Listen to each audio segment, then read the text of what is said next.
Hello viewers, আসসালামু আলাইকুম। আশা করি সকলেই ভালো আছেন। আমিও আপনাদের দোয়ায় আলহামদুলিল্লাহ অনেক ভালো আছি।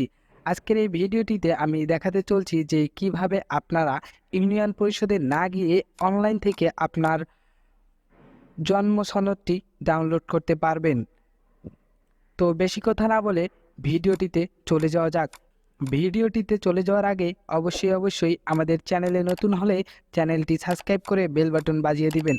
আর যারা সাবস্ক্রাইব করেছেন তাদেরকে অসংখ্য ধন্যবাদ। চলুন ভিডিও শুরু করা যাক।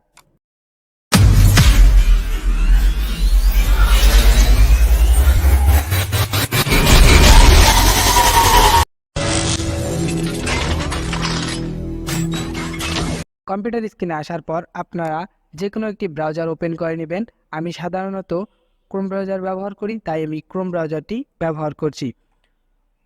ক্রোম ব্রাউজারটি ওপেন করার পর আপনারা সার্চ প্যানেলে লিখবেন everify.bdris.gov.bd লিখে এন্টার বাটন প্রেস করবেন। এন্টার বাটন প্রেস করার পর আপনাদের সামনে এরকম একটি ইন্টারফেস ওপেন হবে। এরকম একটি ইন্টারফেস ওপেন হওয়ার পর এখানে বার্থ রেজিস্ট্রেশন নাম্বারটি দিবেন, ডেট অফ বার্থ দেবেন এবং ক্যাপচার কোডটি লিখে দেবেন। তো চলুন আমরা birth registration, date of birth এবং ক্যাপচার কোডটি দিয়ে দেখি। আমরা বার্থ রেজিস্ট্রেশন নাম্বারটি দিয়ে দিচ্ছি।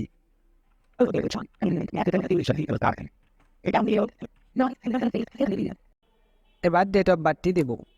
ডেট অফ বার্থটি আমাদের দেওয়া হয়ে গেলে আমরা এখানে ক্যাপচার কোডটি লিখে দেব। ক্যাপচার কোডটি লিখে দেওয়ার পর আপনারা এখানে সার্চে ক্লিক করবেন।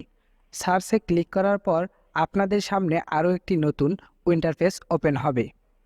আপনাদের সামনে এরকম একটি ইন্টারফেস ওপেন হওয়ার পর আপনারা এখান থেকে সরাসরি কন্ট্রোল পিতে ক্লিক করবেন। কন্ট্রোল পিতে ক্লিক করার পর আপনারা এখানে দেখতে পাচ্ছেন প্রিন্ট অপশন এসে গেছে। তো এখান থেকে খুব ইজিলিভাবে আপনারা প্রিন্ট করে নেবেন। তো এই ছিল আজকের ভিডিওটি থেকে যদি আপনার বিন্দুমাত্র উপকার হয়ে থাকে তাহলে অবশ্যই লাইক, কমেন্ট, শেয়ার এবং সাবস্ক্রাইব করে বেল বাটন বাজিয়ে দেবেন। mdpo টেক 24 চ্যানেলের সঙ্গেই থাকবেন। আল্লাহ হাফেজ।